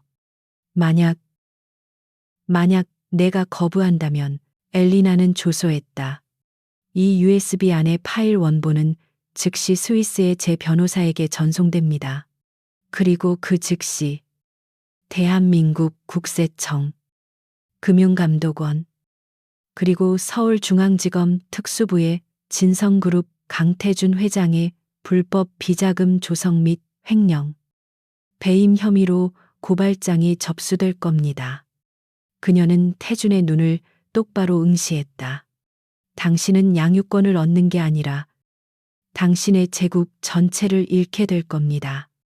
강태준 씨, 당신은 회장실이 아니라 차가운 감옥 바닥에서 남은 생을 보내게 될 거예요. 강태준은 아무 말도 하지 못했다. 그가 5년간 미치도록 찾아 헤맸던 여자, 그가 자신의 발 아래 무릎 꿇리려 했던 여자, 그 여자가 지금 그의 목에 칼을 겨누고 있었다. 그가 5년 전 자신의 손으로 직접 벼려낸 가장 날카로운 칼이었다. 선택은 당신 몫입니다. 엘리나는 몸을 돌려 펜트하우스 문을 향해 걸어갔다. 내일 아침 9시입니다. 단 1분이라도 늦으면 당신과 진성그룹은 끝입니다.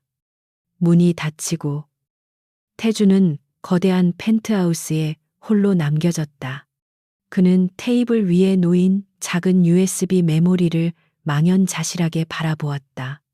그의 모든 권력, 모든 부, 모든 오만이 저 작은 물건 하나에 의해 완벽하게 무력화되었다. 그는 졌다. 문이 닫히는 소리와 함께 펜트하우스 안에 모든 소리가 사라졌다. 강태주는 거대한 유리창 앞에 못 박힌 듯 서 있었다. 그의 등 뒤, 마호가니 테이블 위에 놓인 작은 USB 메모리가 마치 그의 제국 전체를 삼킬 듯한 블랙홀처럼 느껴졌다. 몇 초간의 정적이 흘렀다. 그 정적은 폭풍 전의 고요함이었다. 태준의 입에서 짐승과도 같은 포효가 터져나왔다. 그는 테이블 위의 모든 것을 팔로 쓸어버렸다. 값비싼 위스키병과 크리스털 잔들이 대리석 바닥에 부딪혀 산산조각 났다. 그의 오만함이, 그가 5년간 쌓아올린 집착이, 그가 버린 여자에 의해 완벽하게 조각났다. 윤서연, 감히 네가. 그는 인터컴 버튼을 부수했다. 김 실장, 당장 내 방으로 튀어와. 몇 초 만에 문이 열리고 김 실장이 창백한 얼굴로 들어섰다. 방 안의 난장판을 보고도 그는 눈 하나 깜짝하지 않았다. 회장님, 그 여자 엘리나, 윤서연 당장 잡아와. 태준이 붉게 충혈된 눈으로 소리쳤다. 아니, 그 아이. 레오, 그 아이를 먼저 확보해. 그 아이만 내 손에 있으면. 회장님, 김 실장이 태준의 광기 어린 말을 끊었다. 그의 목소리는 절망적일 정도로 침착했다. 불가능합니다. 뭐라고? 엘리나 윤 씨는 이미 사라졌습니다. 김 실장은 태블릿을 켰다. 회장님께 오기 몇 시간 전 그녀는 레오 군을 데리고 저택을 떠났습니다. 저희 감시망이 눈치채지 못하도록 교묘하게 보안 시스템을 교란시켰습니다. 저택은 지금 텅 비어 있습니다. 태주는 숨이 헥는 것 같았다. 그녀는 그를 만나러 오기 전에 이미 모든 준비를 마쳤다. 그녀는 그가 협박에 굴복하지 않고 오히려 아들을 노릴 것이라는 것까지 완벽하게 예측했다. 공항 항구 국경을 막아 이미 늦었습니다. 회장님, 그녀의 이름으로 된 어떤 출국 기록도 없습니다. 5년 전과 똑같습니다. 그녀는 증발했습니다. 그녀가 보유한 자금력이라면 개인 제특이나 밀항은 식은 죽 먹기일 겁니다. 태주는 무너져 내리듯 소파에 주저앉았다. 그가 그녀를 사냥하고 있다고 생각했지만 실상은 거미줄에 걸린 나비에 불과했다. 그녀는 5년 동안 이 순간을 준비하며 거미줄을 쳐왔던 것이다. 그럼 그 USB. 태준이 마지막 희망을 붙잡으려 했다. 그게 가짜일 수도 있어. 스위스 로펌 해킹에 당장 그 데이터를. 그 또한 불가능합니다. 김 실장의 대답은 사형 선고와 같았다. 로슈만 바우어는 전 세계 최고 수준의 보안을 자랑합니다. 저희가 접근을 시도하는 순간 데이터는 자동 파기되고 원본은 즉시 전 세계 언론사와 사법기관으로 전송되도록 설정되어 있을 겁니다. 엘리나 윤. 그녀는 저희의 시스템을 5년간 관리했습니다. 저희의 모든 공격 루트를 꿰뚫고 있습니다. 완벽한 패배였다. 그가 할 수 있는 것은 아무것도 없었다. 그때 태준의 휴대폰이 미친 듯이 울리기 시작했다. 재무팀장이었다. 회장님, 지금 즉시 확인하셔야 합니다. 태준이 스피커폰으로 전화를 받았다. 무슨 일이야 방금? 뉴욕과 런던 시장에서 정체불명의 세력이 진성그룹의 주식에 대해 천문학적인 규모의 공매도 포지션을 구축했습니다. 태준의 눈이 커졌다. 공매도. 주가 하락에 베팅하는 것. 누구야? 이인가? 그렇습니다. 회장님 이의 네트워크입니다. 그들은 마치 무언가를 기다리고 있는 듯합니다. 만약 지금 진성그룹에 대한 치명적인 악재, 예를 들어 피닉스 프로젝트 같은 것이 터진다면 재무팀장은 말을 잇지 못했다. 태주는 그제야 엘리나 윤의 진짜 계획을 깨달았다. 그녀는 그를 협박한 것이 아니었다. 그녀는 그의 목에 칼을 겨누고 동시에 그의 발밑에 다이너마이트를 설치한 것이었다. 그녀가 USB의 데이터를 공개하는 순간 진성그룹의 주가는 휴지 조각이 될 것이다. 그리고 즉 엘리나 윤은 그 폭락장에서 수십조 원을 벌어들일 터였다. 그녀는 그의 제국을 무너뜨리는 동시에 그 시체 위에서 막대한 부를 축적할 계획까지 세워둔 것이었다. 이것은 복수가 아니었다. 이것은 완벽하게 계산된 기업 사냥이었다. 강태준이 10년 전 그의 삼촌에게 했던 것과 똑같은 방식. 아니, 그보다 훨씬 더 잔인하고 정교한 방식이었다. 태준은 처음으로 공포라는 감정을 느꼈다. 그것은 제국을 잃을지도 모른다는 공포가 아니었다. 그것은 윤서연이라는 여자. 그가 한때 자신의 발밑에 두고 경멸했던 그 여자의 거대하고 치밀한 분노에 대한 원초적인 공포였다. 그녀는 그가 생각했던 순진한 피해자가 아니었다. 그녀는 5년간 칼을 갈아온 복수의 화신이었다. 그녀는 그가 자신과 아들에게 저지른 짓을, 그의 제국 전체를 제물로 삼아 되갚으려 하고 있었다. 그는 더 이상 그녀가 동등한 상대라고 생각하지 않았다. 그녀는 그를 뛰어넘었다. 5년 전 그가 버린 그 순간 그녀는 이미 그보다 더 높은 곳에서 그를 내려다보고 있었다. 밤이 지나고 있었다. 밴쿠버의 하늘이 서서히 밝아오기 시작했다. 펜트하우스 안은 깨진 유리 조각과 절망으로 가득 차 있었다. 태주는 뜬 눈으로 밤을 새웠다. 그의 오만함은 산산조각 났고 남은 것은 오직 패배자의 초라한 모습뿐이었다. 시계가 아침 8시 50분을 가리켰다. 이제 10분 남았다. 재무팀과 법무팀에서는 1분 간격으로 전화가 빗발쳤다. 회장님 결정을 내리셔야 합니다. 시장이 버티지 못합니다. 태주는 천천히 일어섰다. 그는 테이블 위에 홀로 남겨진 USB 메모리를 집어들었다. 이것이 그녀의 심장이었다. 아니, 이것이 자신의 심장을 멈출 칼자루였다. 그는 김 실장의 휴대폰을 집어들었다. 그는 자신의 휴대폰조차 믿을 수 없었다. 엘리나 윤의 변호사. 로슈만 바우어의 바우어 씨에게 연결해. 잠시 후 스위스에서 걸려온 침착한 목소리가 들려왔다.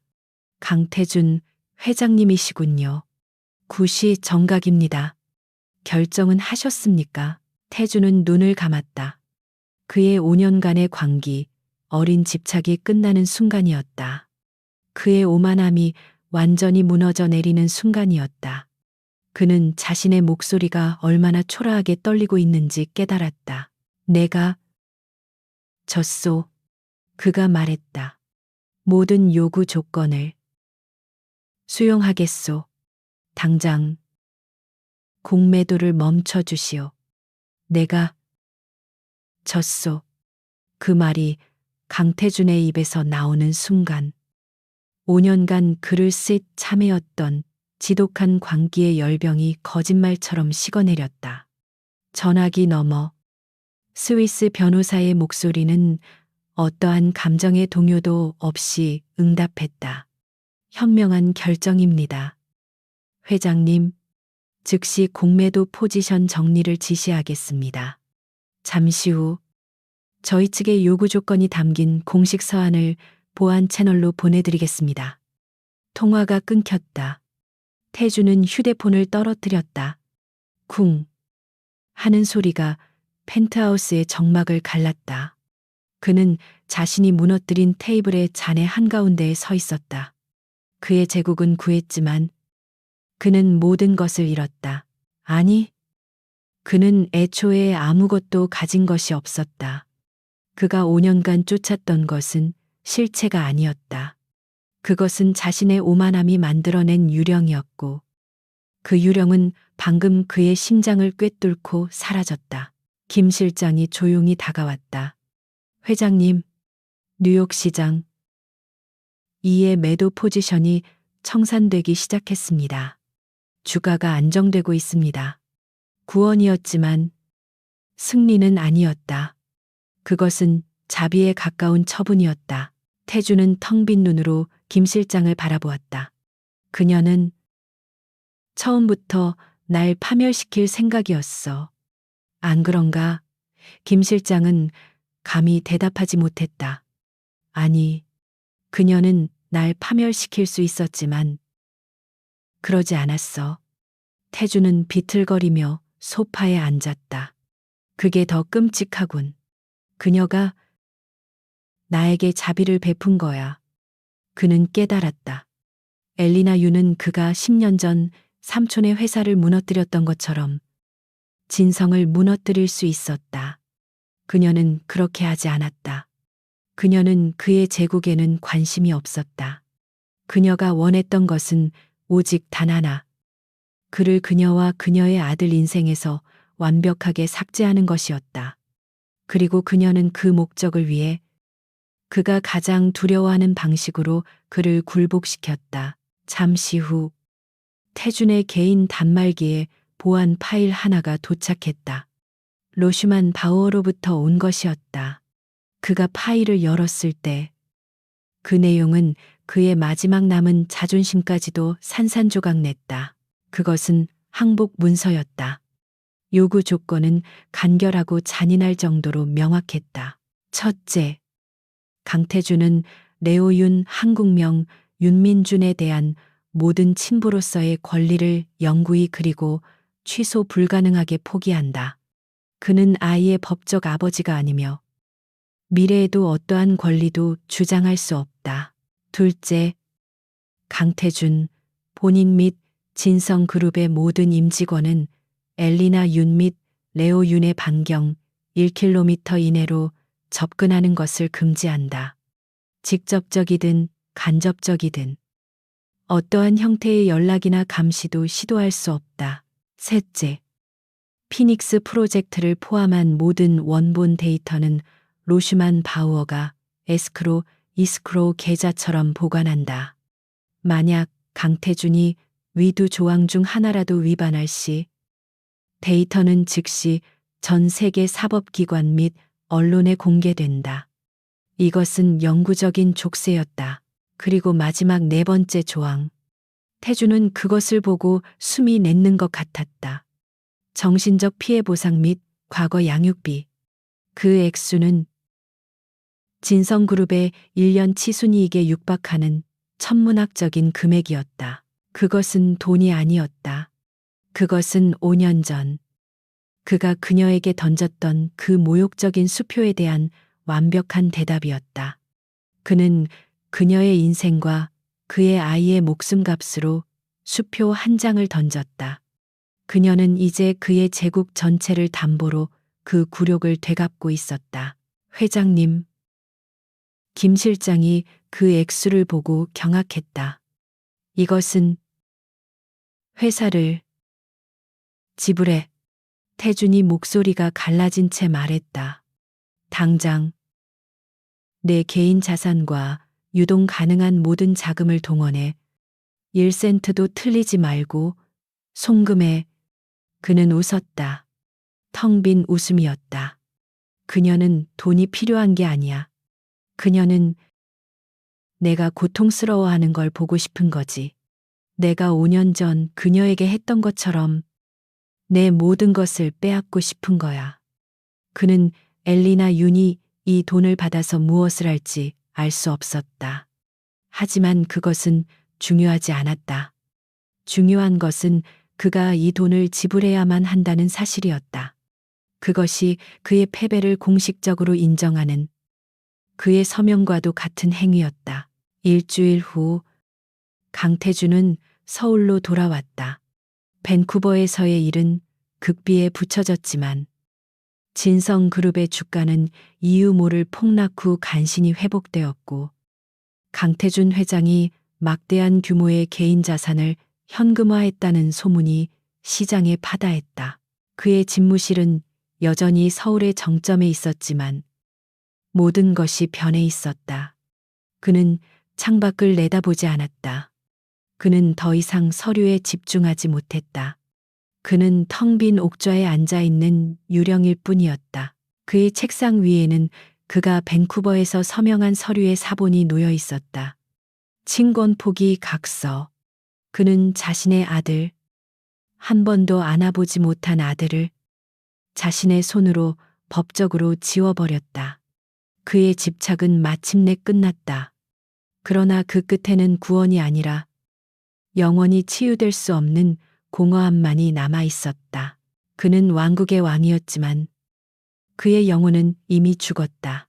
그리고 같은 시각, 지구 반대편, 밴쿠버의 잿빛 하늘이 아닌 지중해의 눈부신 태양이 쏟아지는 그리스의 어느 섬, 하얀색 빌라의 테라스에서 엘리나 윤이 차를 마시고 있었다. 그녀의 앞 잔디밭에서는 이제 6살이 된 레오가 현지인 아이들과 어울려 공을 차며 뛰놀고 있었다. 아이의 웃음소리가 크레타해의 바람을 타고 맑게 울려 퍼졌다. 그녀는 더 이상 엘리나 윤도, 윤서연도 아니었다. 그녀는 그저 레오의 엄마였다. 그녀의 태블릿에 메일 한 통이 도착했다. 취리히의 바우어 변호사에게서 온 것이었다. 모든 이체가 완료되었습니다. 합의는 공식적으로 발효되었습니다. 마담, 당신은 자유입니다. 그녀는 첨부된 은행 잔고 내역을 열었다.